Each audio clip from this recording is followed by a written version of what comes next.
ঝালমুড়ি বানানোর জন্য যেটা লাগবে সেগুলো হচ্ছে সেদ্ধ করা আলু ছোট করে কাটা, গ্রিন চিলি, টমেটো, ধনেপাতা, আর লাগবে কুচনো জিঞ্জার, কিউকাম্বার, পেঁয়াজ কুচনো। আর এটা আমি ইউজ করছি বাড়িতে বানানো আম তেল। এটা আমি 1 মাস কি 2 মাস হলো বাড়িতে বানিয়েছি। এটাতে আছে আম আর গ্রিন চিলি আর কিছু ভাজা মশলা। তো ওই দেখো তেলটা কমেও গেছে আমার আম তেলটাতে।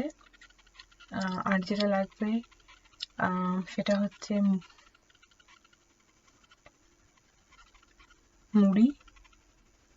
মুড়িটা লাগবে আমাদের।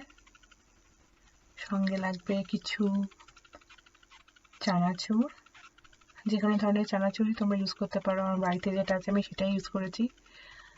আর রয়েছে হচ্ছে কাজু বাদাম, এটা হচ্ছে চিটোস, এটা হচ্ছে হোমমেড চিটোস, আর চাট মশলা, ছোলা ভাজা যেটাকে ব্ল্যাক চানা, রোস্টেড চানা, আর নিতে হবে স্বাদ মতন নুন। খুব অল্প পরিমাণে নুন নেওয়া হয়েছে। তো এবার মুড়ির মধ্যে আমরা সব একে একে জিনিসগুলো সব দেবো। এখানে আমি সব ড্রাইড জিনিসগুলো দিয়ে দেবো একে একে। তো আম তেল দিলাম, আর বাকি যা যা আইটেম আছে সেগুলো আমি একসাথে মিশিয়ে দেবো।